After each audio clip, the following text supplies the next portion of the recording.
everyone, this is Urvashi. Now we will do pedagogy of economics. Our today's topic is national income. So what is national income? National income क्या होता है? National income, it means the value of goods and services produced by the country during the financial year. जो एक financial year में जो goods और services की value को कह सकते हैं प्रोड्यूस करते हैं उसे हम कहते हैं national income. It is a net result of all the economic activities of any country during a period of 1 year. जो 1 ईयर के पीरियड में जितनी भी कह सकते हैं हम इकोनॉमिक एक्टिविटीज होती हैं किसी भी कंट्रीज में, उसका कैलकुलेशन जो होता है वो एक उसका जो नेट रिजल्ट निकलता है हमारा at the end of the year, पूरे एक 1 ईयर का, वो क्या होता है हमारा national income. National income is uncertain. National income हमारी अनसर्टन होती है, ये कुछ भी हो सकती है. इसका ये जो कह सकते हैं कि ये एक year two year interchangeable changeable हो रहती है. ये नहीं है कि एक ईयर में ये थी तो आगे आने वाले जितने ईयर्स होंगे लाइफ टाइम तक वो सेम रहेगी. ये हमेशा कभी भी कह सकते हैं सेम नहीं होती है, हमेशा चेंज होती रहती है according to the economic situation. उसके बाद आता है हमारा नेशनल इनकम इट इज ऑफनली used interchangeable with national dividend, national output and national expenditure. जो ये होता है इनके अकॉर्डिंग वो चेंजेबल रहती है. It includes payments made to all the resources either in the form of wages, interest, rent या profit. इनके अकॉर्डिंग जितने भी रिसोर्सेज होते हैं उनको पेमेंट मिलती है. The progress of a country can be determined by the growth of national income of a country. कोई भी प्रोग्रेस है कंट्री की वो किसके बेस पे देखी जाती है, उसकी नेशनल इनकम के. एट द एंड उसकी नेशनल इनकम क्या रही है, ठीक है, उसके बेस पे उसकी प्रोग्रेस को डिफाइन किया जाता है. ठीक है, आगे हम करेंगे 3 मेथड्स इसके कि नेशनल इनकम को कैसे मेजर किया जाता है. उसके 3 इंपॉर्टेंट मेथड हैं.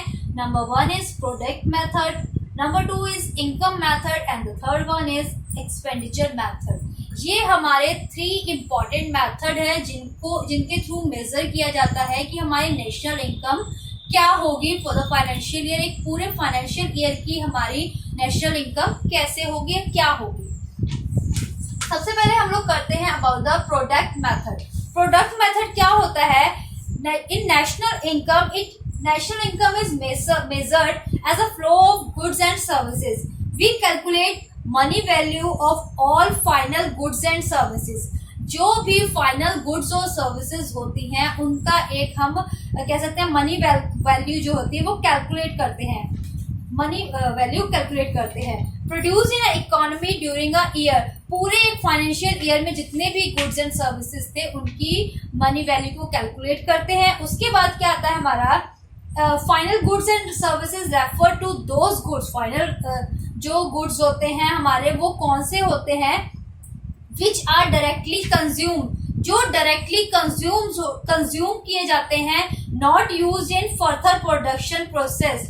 जो डायरेक्टली एकदम से कह सकते हैं जो कंज्यूम किए जा सकते हैं फॉर द, आप नेक्स्ट सेशन के लिए नहीं रख सकते उसको कि ये नेक्स्ट ईयर में प्रोडक्शन उसकी नहीं कर सकते कि ये नेक्स्ट ईयर में हम यूज कर लेंगे, वो नहीं रखे जाते. इसमें जो गुड्स और सर्विसेज वही इंक्लूड की जाती हैं जो आप रेगुलरली कंज्यूम करते हैं. ठीक है, ये आगे फ्यूचर के लिए फर्दर प्रोडक्शन के लिए नहीं रखी जाती हैं ये goods and services in product method. These goods are further not used in the production process are called immediate goods and value of immediate goods कह सकते हैं. जो इसमें हम वो गुड्स इंक्लूड करते हैं या कैलकुलेट करते हैं जो आगे फर्दर प्रोडक्शन जिसकी नहीं की जा सकती, फर्दर प्रोसेस में नहीं किया जा सकता, इंक्लूड नहीं किया जा सकता. उसके बाद आता है हमारा immediate good. Value of immediate intermediate goods is already included. जो इंटरमीडिएट गुड्स की वैल्यू होती है वो ऑलरेडी इंक्लूड कर दी जाती है, वो बार बार इसमें कैलकुलेशन में इंक्लूड नहीं करते हैं. ठीक है, therefore we do not count the value of intermediate goods. Intermediate goods की जो वैल्यू है वो हम काउंट नहीं करते हैं in national income. Otherwise double counting of value of goods. 2 बार डबल काउंटिंग हो जाती है अगर हम इंटरमीडिएट गुड्स को भी कैलकुलेट करेंगे तो इंटरमीडिएट गुड्स जो होते हैं वो ऑलरेडी एडिड हो जाते हैं इनकी कैलकुलेशन में। टू अवॉइड दिस प्रॉब्लम, हमें जो डबल काउंटिंग की प्रॉब्लम को अवॉइड करने के लिए we can use the value addition method. इसको हम वैल्यू एडिशन मेथड भी बोलते हैं। प्रोडक्ट मेथड को क्या बोलते हैं हम? Value added method.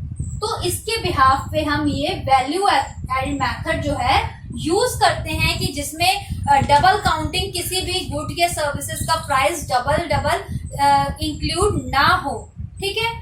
In which method is used which not the whole value of commodity but the value addition at the each stage of production is calculated, these summed to be achieved as GDP। जो हमें इस method को हम utilise करते हैं कि double counting goods की ना हो पाए, उस केस में हम प्रोडक्ट मेथड को या फिर वैल्यू एडेड मेथड को हम यूज करते हैं, ठीक है। मेजर करते हैं इसको, नेशनल इनकम को मेजर करने के लिए हम प्रोडक्ट मेथड इसलिए यूज करते हैं कि डबल वर्ड कह सकते हैं काउंट ना किया जाए, किसी भी गुड्स का प्राइस या फिर जो भी कोई गुड है 2 बार काउंट ना किया जाए। नेक्स्ट आता है हमारा इनकम मेथड। इनकम मेथड में क्या आता है? In income method national income is measured as a flow of factor income. एक जनरली कह सकते हैं 4 टर्म्स होती हैं इसमें जिसके बिहाफ पे इनकम मेथड को चेक किया जाता है। नंबर 1 इज लैंड हो गया आपका। Next is capital, land, capital, labour and entrepreneurship. ये 4 बेसिस वो कह सकते हैं होते हैं हमारे, जिसके बेस पे हम इनकम मेथड को कैलकुलेट करते हैं। Land, capital, labour and entrepreneur. These are the generally 4 products या फिर 4 कह सकते हैं फैक्टर ऑफ प्रोडक्शन होते हैं हमारे। Land, labour, capital and entrepreneurship. Land से हमें क्या मिलता है? Land gets rent, capital gets, हमारी कैपिटल से क्या मिलता है? हमें इंटरेस्ट मिलता है। हमारी लेबर से हमें क्या मिलता है? कह सकते हैं कि जो लेबर से हमें वेजेस मिलते हैं। उसके बाद एंटरप्रेन्योरशिप से हमें profit as compare to remuneration. जो हमारा जो प्रॉफिट होता है वो हमें कहाँ से पता चलता है? हमारे एंटरप्रेन्योरशिप से। लेबर से हमें हमारा कह सकते हैं वेजेस कैलकुलेट करते हैं। कैपिटल से हमारा कितना हम कह सकते हैं कि कैपिटल में क्या आ जाता है? हमारा इंटरेस्ट कितना आ रहा है, कितना हमने कैपिटल लगाया उसका कितना इंटरेस्ट हमें मिला है। और लैंड में हमें कितना कह सकते हैं रेंट, हमें कितना लैंड का मिल रहा है। कोई हमने लैंड जो है अपनी कोई जगह है किसी को दी है तो उससे कितना रेंट हमें मिल रहा है। वो सभी चीजें इनकम मेथड में कैलकुलेशन की जाती है। There are some self employed person who employ their own labour and capital. कुछ ऐसे पर्सन जो खुद लेबर करते हैं और खुद ही कैपिटल को कह सकते हैं कि एम्प्लॉय करते हैं, अपने लिए खुद बनाते हैं, ठीक है। Such as doctor, advocates and chartered accountant. Chartered accountant होते हैं, एडवोकेट्स होते हैं और डॉक्टर्स होते हैं जो खुद ही अपना यूटिलाइजेशन कह सकते हैं करते हैं कैपिटल का और अपनी लेबर का। वो खुद ही वर्क करते हैं, ठीक है, लेबर करते हैं, अपना खुद पैसा इन्वेस्ट करते हैं। वो सभी कौन आते हैं और किसके अंडर आ जाते हैं? हमारे एडवोकेट और डॉक्टर्स और चार्टर्ड अकाउंटेंट के। Their incomes are called mixed income. इनकी जो इनकम होती है वो मिक्स्ड इनकम कहलाती है, उसे हम मिक्स्ड इनकम कहते हैं। The sum of total of all this factor income is called NDP as factor cost. जो इनकी कह सकते हैं जो सभी कॉस्ट होती है, टोटल प्रोडक्शन होती है, all this called NDP. Next हम करते हैं हमारा third method which is expenditure method. Expenditure method, national income is measured as a flow of expenditure. In expenditure method, national income is measured as a flow of expenditure. GDP is the total of private consumption expenditure. GDP जो रहती है हमारी total consumption expenditure रहती है। Government consumption इसमें इसके अंदर क्या रहता है? Government consumption expenditure, जो गवर्नमेंट का कंज्यूम किया हुआ एक्सपेंडिचर था, gross capital formation and net export जो भी था वो सभी किसके थ्रू कैलकुलेट किया जाता है? हमारा एक्सपेंडिचर मेथड के थ्रू। इन कह सकते हैं in expenditure method it is calculated by summing of all expenditure made on final goods. जो भी फाइनल गुड्स और सर्विसेज के अंडर जो सारा का सारा एक्सपेंडिचर यूज किया जाता है, यूटिलाइज, उसके बिहाव पे इसे कैलकुलेट किया जाता है एक्सपेंडिचर मेथड को। ठीक है, तो ये हमारे 3 मेथड्स हो गए for measuring the national income. इसके बाद इसका करते हैं नेशनल इनकम का क्या फॉर्मूला होता है, नेशनल इनकम को हम कैसे कैलकुलेट करते हैं। ठीक है, कैसे नेशनल इनकम को कैलकुलेट किया जाता है। जो भी गुड्स और services during the financial year हमें यूज करी, जो कंज्यूम गुड्स और सर्विसेज होते हैं, ये बात आप लोगों ने माइंड में रखनी है। जो कंज्यूम, जैसे हम जिन गुड्स को हम कंज्यूम किया जाता है, सिर्फ वही हमारे एड ऑन होते हैं इन दिस नेशनल इनकम। जो फर्दर प्रोडक्शन के लिए भी आगे कंज्यूम कर लेते हैं, वो हम इसमें नेशनल इनकम में हम अपने ऐड नहीं करते हैं। उसके बाद फॉर्मूला है हमारा for the national income, which is national income is equals to consumption.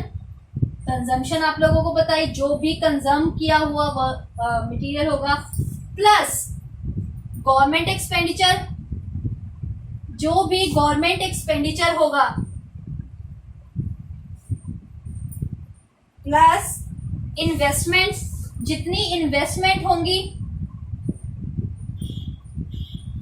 Plus export, जो हमने एक्सपोर्ट करना है वो सारा, बट लेस इसमें क्या माइनस करेंगे हम, जो हमने इंपोर्ट किया है, जो हमें आया है, इंपोर्ट हुआ है, वो सब हम उसमें से रिड्यूस कर देंगे। उसके बाद आता है हमारा ऐड करेंगे हम अपने foreign production by national residence. Foreign production by national resident, जो फॉरेन प्रोडक्शन जो नेशनल रेजिडेंट के थ्रू हमें मिले हैं, ठीक है, वो ऐड ऑन करेंगे। उसके बाद हम सारे के सारे domestic production by non national resident जो है वो माइनस कर देंगे इसमें से। डोमेस्टिक प्रोडक्शन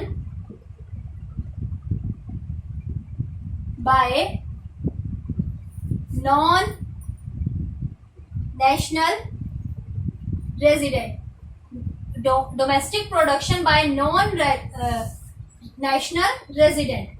तो ये हम इससे कैलकुलेट करेंगे अपनी नेशनल इनकम को। सबसे पहले ऐड ऑन करेंगे कंजम्पशन, जो हमारी होगी for the whole financial year. हमारा गवर्नमेंट एक्सपेंडिचर कितना है फाइनेंशियल ईयर का, उसमें हम ऐड ऑन करेंगे अपनी इन्वेस्टमेंट, सारी इन्वेस्टमेंट्स जो भी होंगी वो ऐड ऑन करेंगे। जो हमें एक्सपोर्ट हुआ है वो, उसके बाद हम जो इंपोर्ट हुआ है, हमने जो इंपोर्ट किया है उसे माइनस कर देंगे। ठीक है, उसके बाद हम अपने foreign production by national residence को ऐड करेंगे। उसके बाद जो लास्ट हम माइनस करेंगे, जो भी हमारा domestic production by national non national resident है, उसको हम सब्ट्रैक्ट करके अपनी फाइनेंशियल ईयर की नेशनल इनकम को कैलकुलेट करेंगे। ठीक है, तो नेशनल इनकम ये आपका ये टॉपिक हो गया। इसमें अगर आप लोगों को कोई डाउट या कोई क्वेरी हो इस पार्ट में, तो आप लोग मुझे मैसेज कर दीजिएगा। ठीक है, थैंक यू एवरीवन।